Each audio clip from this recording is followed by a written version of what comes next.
حاصل رہی. اسی طرح پچھلے نواز شریف کے دور میں جب شیخ رشید نے اسحاق ڈار کو چیلنج کیا تھا کہ ڈالر 100 سے نیچے لا کر دکھاؤ, تو اس کے اگلے ہی دن ڈالر 100 سے نیچے آ گیا تھا. بلکہ اس کے بعد IMF نے ایک بیان بھی جاری کیا تھا جس میں اسحاق ڈار کی کارکردگی کی تعریف کی تھی. اب سوچنے والی بات ہے کہ اسحاق ڈار جیسا شخص جو سائیکلوں کی دکان سے کہاں پہنچ گیا, نواز شریف کی کرپشن کا پیسہ سفید کرنے میں سب سے مرکزی کردار اس کا رہا, اس کی تعریف وہ بھی IMF کرے. اور اگر اسحاق ڈار اتنا ہی قابل شخص تھا تو مجھے یہ بتا دیں کہ پاکستان کے علاوہ اسحاق ڈار نے اپنی خدمات کس ملک میں دی, یا کون سے ترقی یافتہ ملک نے اسحاق ڈار سے کہا کہ جی پاکستان سے تو آپ کو نکال دیا گیا, اب آپ ہمارے لیے کام کریں. انہوں نے آپ کی قدر نہیں کی, ہم آپ کو سر آنکھوں پہ بٹھائیں گے. سالوں وہ باہر رہا, لیکن کسی ایک بڑی انٹرنیشنل فرم, مالی ادارے یا انٹرنیشنل بینک میں کسی بہت بڑے عہدے پر اس نے کام کیا, مجھے تو نہیں دکھا, نظر آیا, نہ آج تک یاد پڑتا ہے. اگر کسی کو معلوم ہو تو مجھے بتا دے. یہ ثانیہ نشتر صاحب ہیں جن کو عمران خان نے پاکستان میں اہم عہدہ دیا تھا, آج یہ انٹرنیشنل ویکسین الائنس کی CEO ہیں. یہ طارق ملک صاحب ہیں جو عمران خان کے دور میں چیئرمین نادرا تھے, آج ورلڈ بینک میں ٹیکنیکل ایڈوائزر بنے بیٹھے ہیں. اس کے بعد ڈاکٹر فیصل سلطان عمران خان کے دور میں اگر میں غلط نہیں ہوں تو وزیر صحت تھے. اس سے پہلے پاکستان کے پہلے فری کینسر ہاسپٹل شوکت خانم کے CEO بنے اور مانے ہوئے ڈاکٹر ہیں. کہنے کا مقصد یہ ہے کہ عمران خان نے جن لوگوں کو پاکستان لا کر بڑے عہدوں پر بٹھایا تھا وہ اپنی فیلڈ کے مانے ہوئے تھے اور پاکستان کے علاوہ عالمی اداروں میں بھی اچھی پوزیشنز پر تھے. اور جیسے ہی عمران خان کی حکومت ختم ہوئی تو یہ اپنے اپنے پاکستان سے عہدے چھوڑ کر کسی بھی دنیا کے اچھے بڑے انٹرنیشنل ادارے میں واپس چلے گئے اور وہاں اپنی قابلیت کے بلبوتے پر اپنی خدمات انجام دے رہے ہیں. لیکن اسحاق ڈار کی قابلیت مجھے بتائیں کہ پاکستان کے علاوہ کس ملک نے اس کی خدمات حاصل کی, یا اس کو کوئی ایوارڈ ملا, یا اس کی صلاحیتوں سے ترقی یافتہ معاشروں نے فائدہ اٹھایا. مگر اس کے باوجود IMF نے اس کی تعریف کی. وجہ صرف یہ تھی کہ آپ جتنے امریکہ کے یس مین بن جاؤ اتنی ہی زیادہ امریکی امداد آپ کے لیے تیار رہتی ہے, اور وہ امداد صرف پیسوں سے نہیں ہوتی بلکہ اسی طرح کی رپورٹس, بیانات, سرویز, NROز اور سائفر کے ذریعے بھی کی جاتی ہے. ورنہ نواز شریف کی عوام کے نزدیک جو کارکردگی ہے وہ ایسی ہے کہ کھلا میدان ملنے کے باوجود وہ جلسے نہیں کر رہا, اس کا بھائی جلسے کرتا ہے تو لوگ تحریک انصاف کے جھنڈے لے کر آتے ہیں اور نعرے بازی کرتے ہیں. اس کے نوکر اگر اپنی الیکشن کیمپین کرتے ہیں تو ان کے ساتھ عوام یہ سلوک کرتے ہیں. اور میرے عزیز دوستوں, ساتھیوں,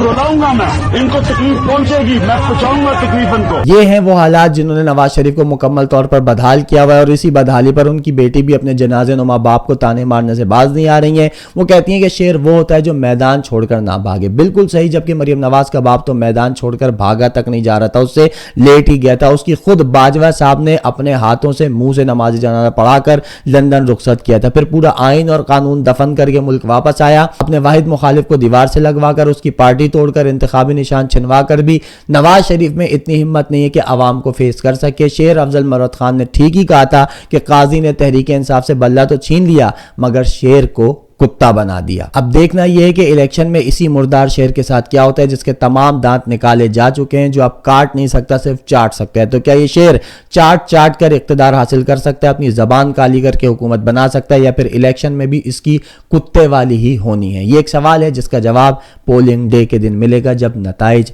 آئیں گے. باقی مریم نواز, آپ کو میں اتنا کہوں گا کہ آپ کے سیاسی کریئر کی صرف یہی بات جو آپ نے کی خلاف عقل نہیں تھی, جس پر آپ کو میری طرف سے بہت بہت مبارکباد بنتی ہے, یہ ڈیزرو کرتی ہیں آپ. اب تک کے لیے اتنا ہی, اگلی ویڈیو تک مجھے اجازت دیجیے اور مجھے دعاؤں میں یاد رکھیے, کیونکہ جتنا کھل کر میں ابھی بول رہا ہوں معلوم نہیں کہ کل آپ کے ساتھ ہوں نہیں ہوں, آپ کے درمیان ہوں نہیں ہوں, کل کوئی مقدمہ فیس کر رہا ہوں, یا اللہ نہ کرے کوئی ایسی سچویشن کریٹ ہو جائے کہ جس کے بعد ویلاگ کرنا امپاسبل ہو جائے. تو دعاؤں میں یاد رکھیے گا, اور اگر ایسا کوئی مشکل وقت مجھ پر آئے تو کم از کم جتنے لوگ مجھے سنتے ہیں دیکھتے ہیں وہ لوگ میرے لیے آواز ضرور اٹھائیے گا. اللہ حافظ.